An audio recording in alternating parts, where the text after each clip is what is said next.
Welcome everybody, everyone. That's my Southern accent, my poor pronunciation and bad grammar coming through. I'm working on it. But I am a Southerner. You know, I've never lived anywhere but the South, even though I did when I was really young. I lived outside of Washington, D.C. in Virginia. So it's still the South. Yeah. How are you doing, Kenzie? I'm good. How are you, Tom? I'm good. Do we have everyone that we expected today? We have most of them, yes. All right. All right. Well, today we're doing yet another one of our deeper dives. This is where sometimes we take things from the main webinar. Other times it's things that are current. Other times it's just things that we think may be of interest to you. And so today we're going to talk about how to stop. And it says and recover from, but let's change that a little bit. How to stop and, if necessary, recover from a ransomware attack. Okay, because we don't want to have to recover from one if we do things properly. So I have, oh wait, I've got a slide that we're going to do first.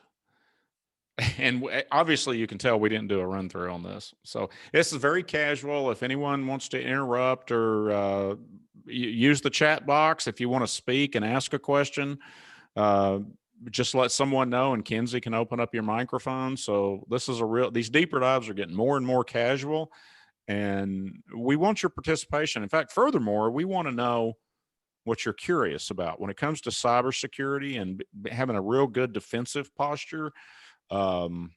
You heard about something on the news. This stuff's always on the news.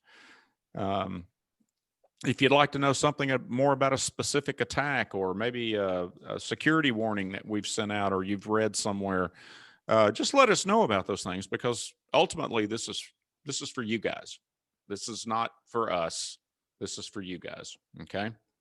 So I beat this into the ground on just about every webinar I do. The three core things you need to do is have continuous cybersecurity awareness training, which includes phishing simulations. These are emails that are designed to fool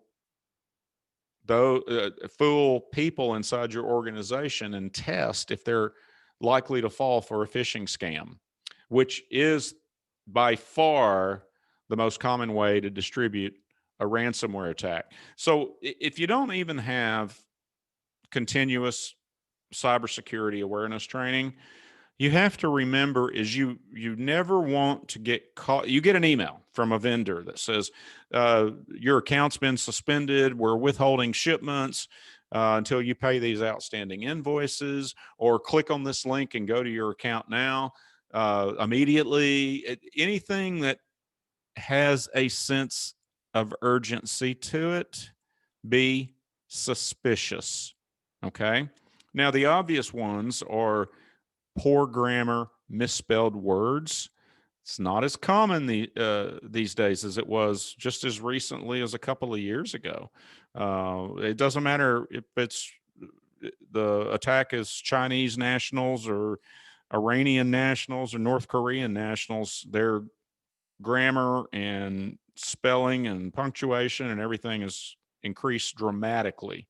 Very often, even we get fooled. We get fooled on our own phishing simulations, which is the same thing that our clients use. But at any rate, if that's a red flag, if it is saying your account's been cut off and you know you've paid the bill, or maybe you hadn't even purchased anything from them in a while, that happens to us. So you go, wait a minute, I don't need to get in a hurry here. I'm not going to click on what's in their deal. I'll go where I normally go to check the account, or I'll pick the phone up and call the number I normally do to see what this is about. At the very least, those are good practices. Cybersecurity awareness training, it does dramatically increase or decrease the likelihood that your employees are going to fall for a phishing scam. It's something like what is it, Kenzie? 91% will fall for a scam, and then with training, it goes to 51. Is that right? Yes, yeah. Okay. So if without any training, even without saying you didn't even get the last 2 or 3 tips that I just told you, 91% chance that your employee is going to fall for a phishing scam. With cybersecurity awareness training, it drops dramatically down to 51%. You've just taken out a lot of chances of a ransomware attack, okay, and other things too. But ransomware is the thing that we concentrate on first. The other stuff gets into things that we have more time to react. And generally speaking, I'm talking a 50,000 foot view here. Trojans and keyloggers and backdoors with the different layers of defense that we put in place. Some of those are practically who cares. You know, I've gotten notices that my Facebook credential, well, not Facebook, that my PayPal credentials may have been compromised, right? And this has been a few years ago, but well, I don't even know if it was PayPal. Anyway, it was like a finance site, but not something they could get immediate access to funds. I didn't really lose any sleep and get all bent out of shape about it because I knew I had turned on multi-factor authentication. So any website that has, they call it 2FA or MFA, you want to turn that on and follow the instructions on the screen and turn that on. So that way, if those credentials are stolen, then they won't do the criminal any good unless he's got that third factor of authentication, you know, that randomly generated 6-digit or 8-digit number. So for example, I use that on Amazon. So it's email, password, and 2-factor authentication, or I call it multi-factor authentication. Some of you, and I have a couple of websites where it actually requires 4 pieces of information. It'll be a username, password, of course, and then it'll be a PIN, and then it'll be a token or an MFA. So that is true multi-factor when you got 4. So anyway, turn that on any website that you can, and that'll help as well. So, and then another thing is don't reuse credentials. Get a password manager. We send out links frequently to our affiliate links to 1Password. We don't get rich off that, but it's just a link straight to 1Password. And I think you get a trial that the general public doesn't get or something. It's something minor, but it is the best password manager we have found yet. I don't have a problem with LastPass, but day in and day out, 1Password, it just works smoother. LastPass, especially the last couple of years, has really been, and this concerns me a little bit. I guess I do have a little bit of a problem with LastPass. Their software has been a little buggy, and their support has been poor. And that generally reflects on other sloppy practices within the business. And that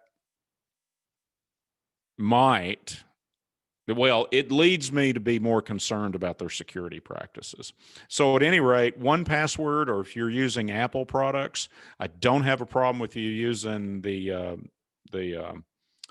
what's it called? The iCloud keychain. Yeah, I don't have a problem with that. In fact, sometimes some of my stuff's in keychain just because it was just super convenient, and I just never got a chance to update it in 1Password. So either one of those are fine.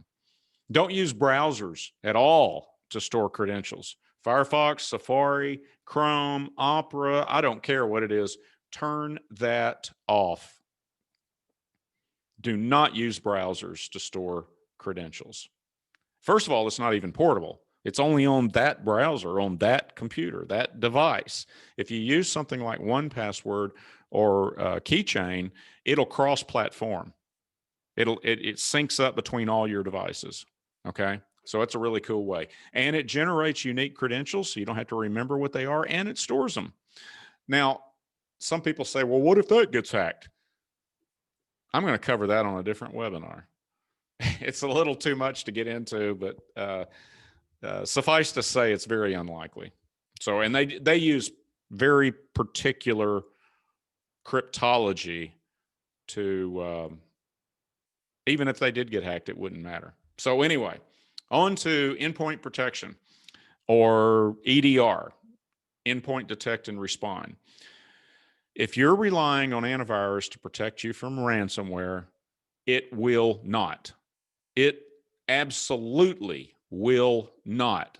The reason is antivirus relies on signatures of threats. In other words, it's got to be a piece of code that has been identified as a virus. And so it looks for signatures of threats. Ransomware attacks have no signatures. They are no virus. It uses email, if it's a Word document that's got a macro in it, it'll use email, Word, and the built-in encryption service on your PC. There is nothing in the entire, what we call the storyline, which is basically the sequence and how the attack played out. There's nothing in there that has a signature or is a virus or a Trojan or any bad thing, any malware. There's zero malware in there. So if you're not using an EDR or an endpoint protection program that contains an EDR that uses artificial intelligence and or machine learning to look at the computer behavior to say, wait a minute, that's weird. Why is a word macro calling the encryption service? That doesn't happen. I'm freezing it. And that's what a good EDR does. And I'm going to show a demo of that here in just a minute. And then finally, you do have to plan for a failure of your defense layers. And you've got to plan what happens if you actually have a successful ransomware attack. You've got to be able to recover, preferably without paying the ransom and or the extortion, which opens up a different can of worms, because it is possible to restore from backup, but then the ones that are adding on the extortion thing, they want you to pay that ransom or else they'll release the data into the wild or sell the data, sell whatever data they've collected. So that's two different business decisions that you guys as a manager, president, owner, director, CEO, whatever your head honcho title is, that's two different decisions that you've got to make what data has been stolen. How do I know?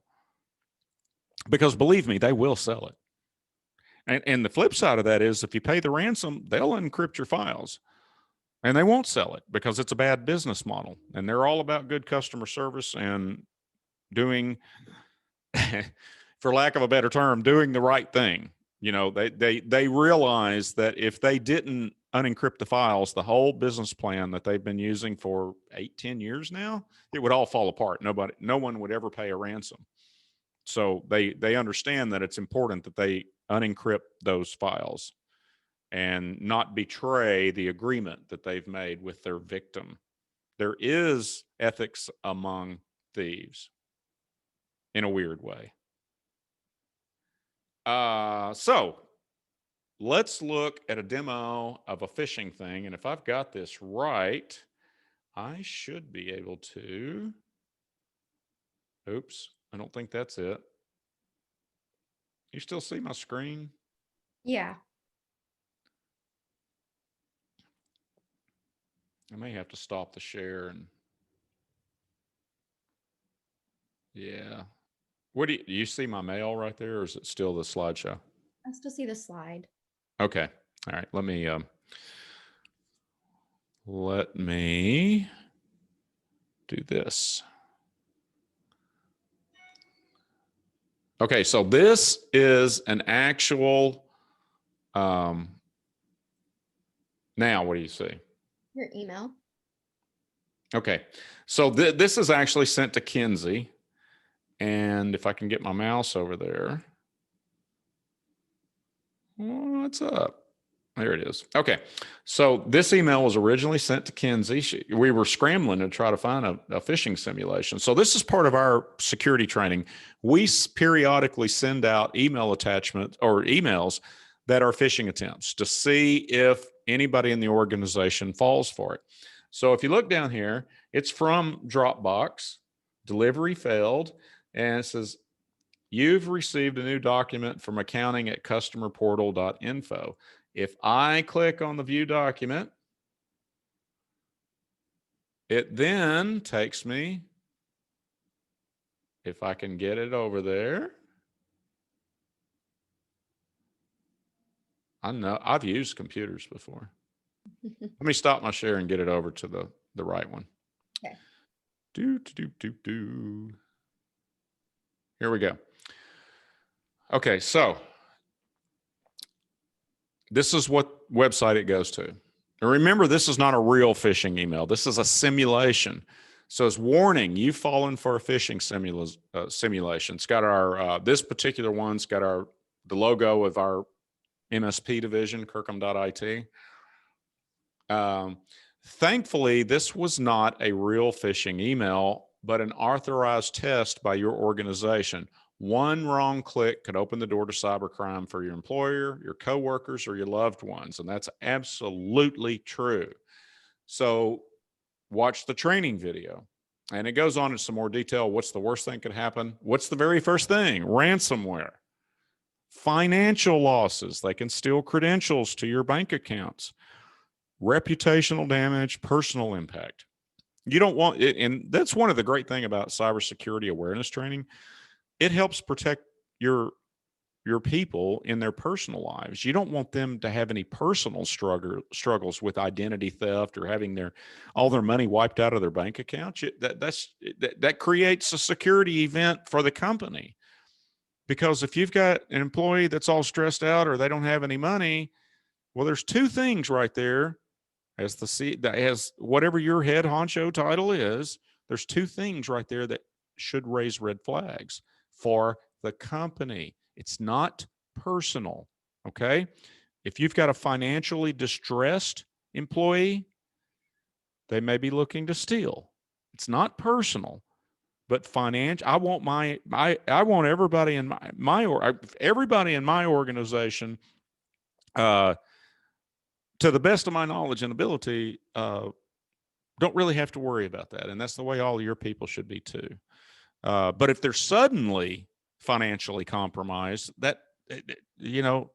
had an attorney once that took money straight out of the law firm, lost his bar license and everything like that. And he was one of the most renowned attorney in the area for business law. Totally weird thing. So you just never know. And then the second thing is just the fact that they're under stress.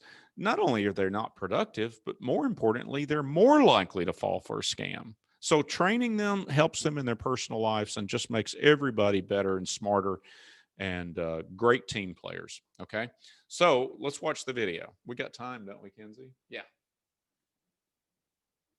Okay. So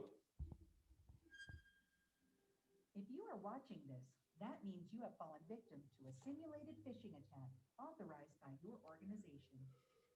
Luckily, this was only a simulation, but we promise a real phishing email won't be so forgiving. To help educate employees who fall for a phishing simulation, we are requiring you to watch this short video on the consequences of a phishing email and how to spot them in the future.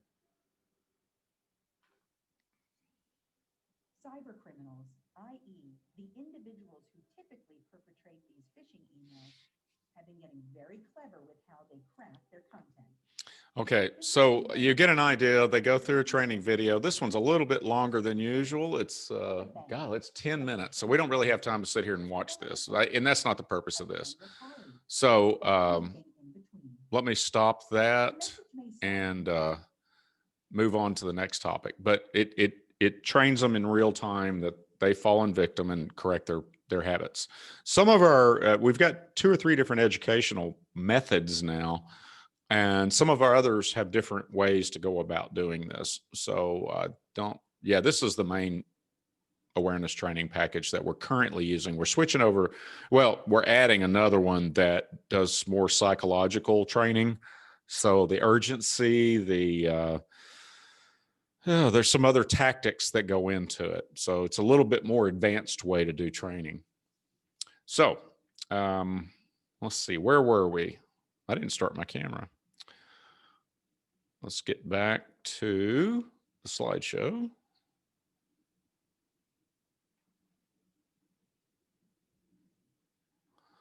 So I will share out the screen once again. Is it back, Kenzie? Yes. Okay. So anyway, you got to see the phishing demo. And then finally, or not finally, this is the EDR demo. Remember I said antivirus is useless? This is our primary EDR. We do not have a client out there that doesn't have this product. We quit supporting antivirus. If we take you on as a client, we're going to require that you have an EDR, and we're going to strip most antiviruses off the computer. That's how serious we feel about it. If you think you're going to keep McAfee or Norton or one of those off the shelf AVs, you're not going to be a client of ours. We have a very specific way we do things, and it works. Now, what this particular EDR does is it's very, very effective against ransomware, but it uses artificial intelligence to look at computer behavior.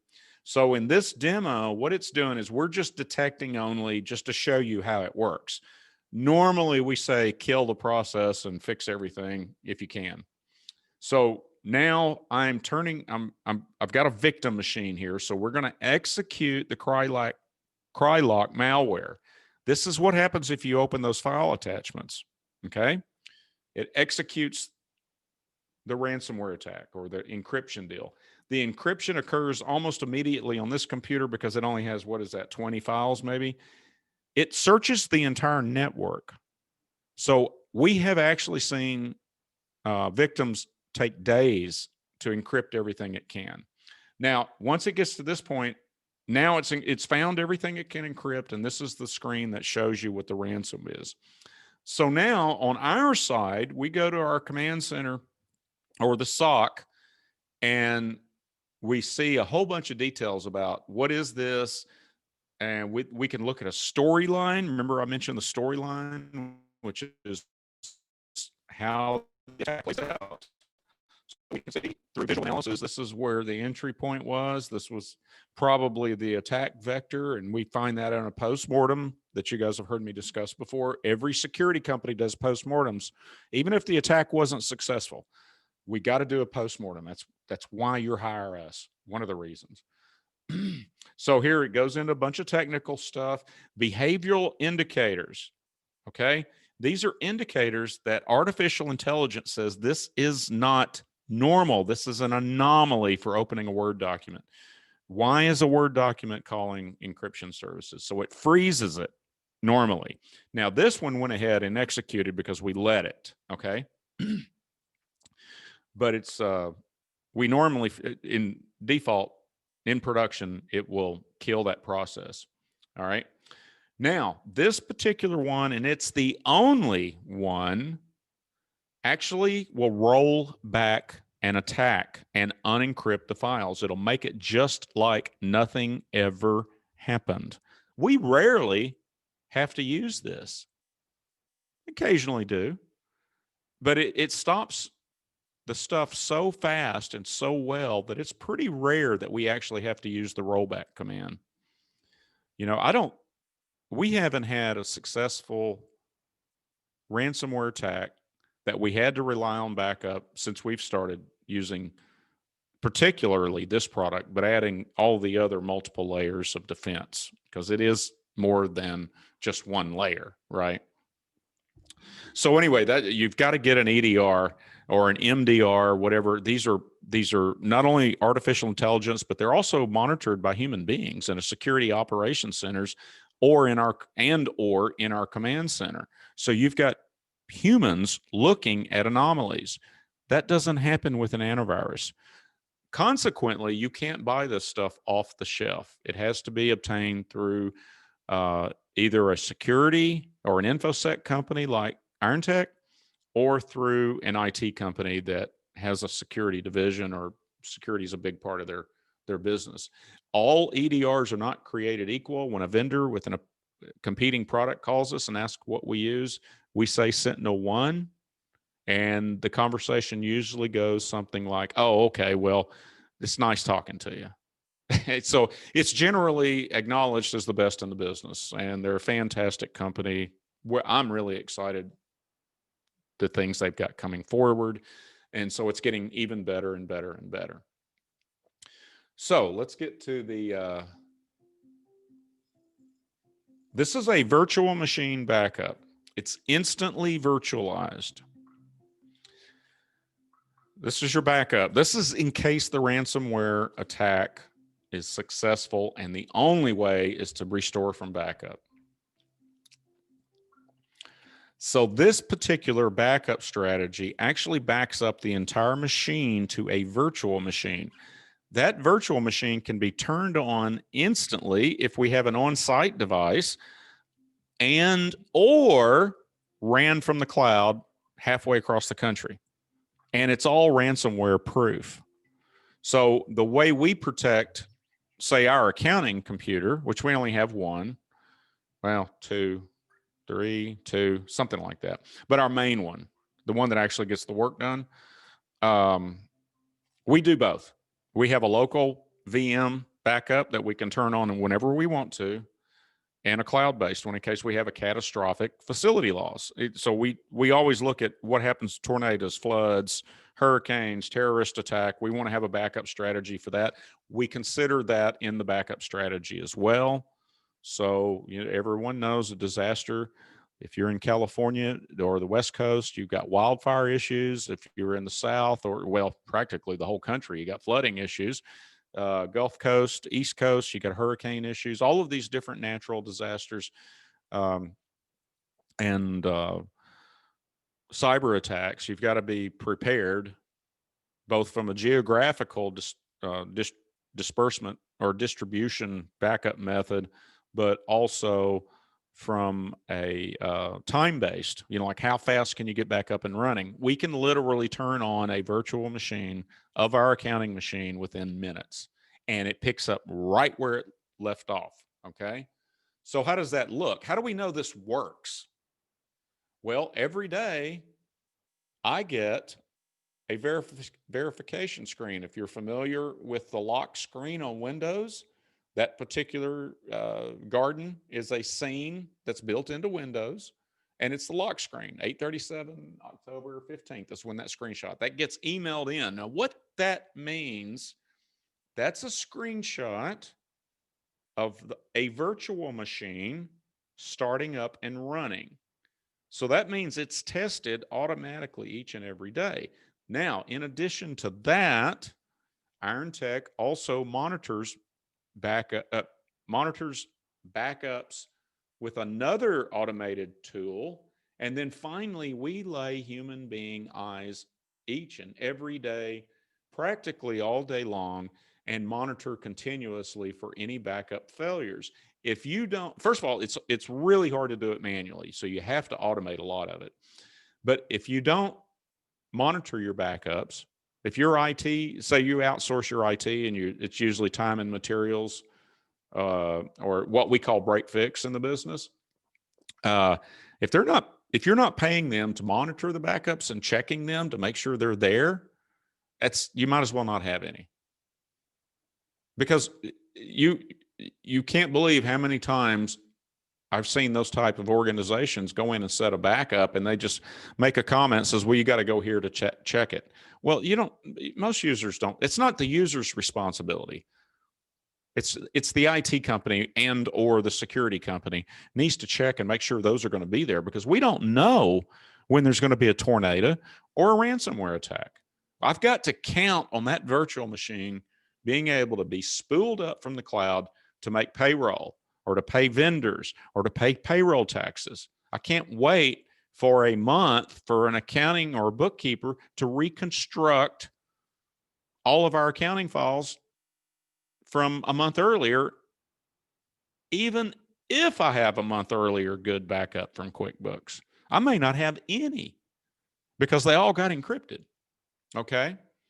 So like I said, multiple locations. So we have multiple destinations for the backups. Other backup strategies are just data only. And we work with your head honcho title. We work with you guys to get a good balance of multiple layers of backups, keeping in mind business resilience for those of you in are under EPA rules. That's what they call it. Other people refer to it as business continuity and or disaster recovery. There are technical differences between those three, but for the purpose of our strategy, we rarely get into the weeds that much. So we have a tendency to lump all those together. So another thing is, remember that a snapshot, like a VM snapshot, is not a backup necessarily. Sometimes you do want data only backups because you need a version of that Word document or that spreadsheet from last Tuesday at 3 p.m. You're not going to get that kind of granularity with a virtual machine backup because it's just the sheer size of those backups creates what we call time slice problems. Like the next backup wants to start before the last one's finished. So we accept a little risk there that maybe the VM backup is on. Now ours does do a lot more frequently, but maybe that VMware backup is only 4 hours. The best or the worst we can do is 4 hours or 12 hours or whatever. Whereas data we can get if the files aren't that many. It depends on how many people. Once again, that's part of the security assessment that we do with you guys. And walk through that. So you have to understand what risk you have. Educate yourself on what risk you're putting the company at. That's what you do each and every day when you lock your door. Who's got the keys to the office? You got to shift that whole way of thinking to the virtual world or the information world. The same principles apply. So I see too often that business owners put their head in the sand. I don't know anything about it. Don't want to know anything about it. Well, that's all well and good, but you have to know the risk. If you want, I don't want to know how to do heart surgery. I just want a guy that knows how to do it. And I expect him to explain to me what the risks are, the likelihood of success, and so on and so forth. I don't have to be an expert at it. I just got to make sure I'm picking the right guy. And he explains to me exactly what a captain has to know the condition of his ship, no matter how dire it may be. And if you're in this head in the sand part about IT or cybersecurity, you're not being a good manager, nor are you being a good leader. So anyway, enough of the soapbox. So how does all this fit into NIST cybersecurity framework? Remember, that's what we use. That's what we go down to be in compliance. And it's just a good framework. Just those three things. You got at least 2 layers on the 5 components of the NIST cybersecurity framework. So that's a great, great start. Locking your door to your office is another layer. You guys are already doing some of this. Let's get your technology up to snuff and get those enterprise grade tools in there because they're not expensive. They're the EDR costs more than McAfee, no doubt. But it's not outrageously expensive. It's a bargain considering the alternative. And, you guys, for those of you that aren't a client or you haven't done a security assessment, this is easy peasy stuff, 20, 30 minutes for most of you. Get a high level assessment, just get a ballpark of the dollars that we're talking about. And just, if you do nothing else, but just do that, you're going to be much more informed. You're going to understand your risk a lot more. And if it's not in the budget, it's not in the budget. But I have yet to see any kind of small organization that couldn't afford at least those 3 things.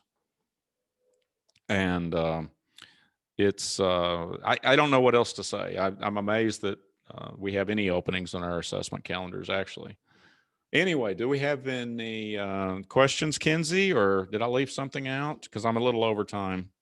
We did have one in the chat, but I was able to answer it. They were just asking what EDR stood for again. Oh, okay. So EDR stands, and there's a lot of confusion out there. Okay. Some of you are, this is another one. Some of you are going to leave this call and you go, well, Tom said McAfee is not an EDR or Norton is not an EDR. And now they're marketing those things, so-called EDRs. And they may say it's got artificial intelligence, machine learning, and all of that. But here's what I do know. Those aren't enterprise grade tools. They are everyone, if you're familiar with us, you know how much we preach best of breed. Sentinel-1's only product is EDR. Now think about that.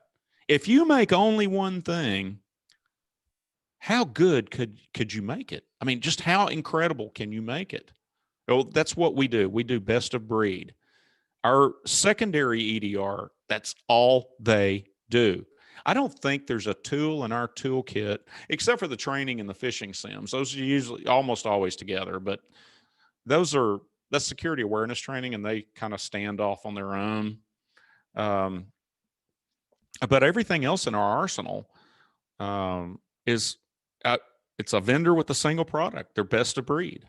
And if somebody comes out with a newer, better mousetrap, we'll either add it or rip and replace, because we want to stay on that best of breed. So what invariably happens? Tom said McAfee doesn't have EDR. Well, they may. I don't know. I don't keep up with them. So you go, I think I'm going to call them up.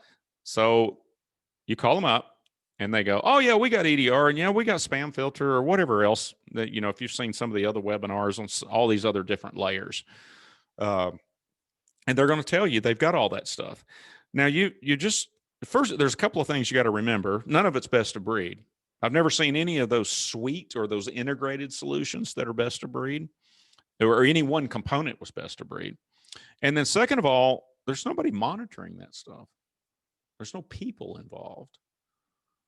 And you're coming at it from a position of just buying the least resistant way. It's fine to talk to them about that. Bring it back to us during their security assessment and we'll look at it. But there's nothing out there as good as what we put in. So you hear it, EDR is endpoint detect and respond. What we actually do is managed endpoint detect and respond. That's adding the human component to it.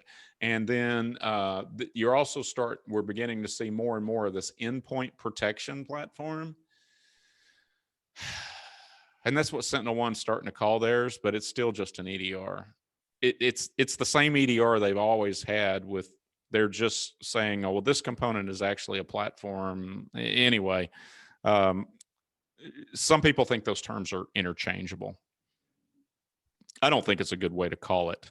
But if you've been exposed to IT in any way, we're all crazy about it, acronyms. I can't even keep up with all of them. So at any rate, I hope everybody enjoyed that. Once again, drop Kenzie a line or send me an email, tom.kirkham@IronTech.com or kenzie.haynes about topics you'd like for us to cover, or clarify any questions. If you want to get an assessment set up, or you want to try a 30-day trial of cybersecurity awareness training, just drop us an email, give us a call. And I think that's it, Kenzie. That is all. All right. Thank you, guys.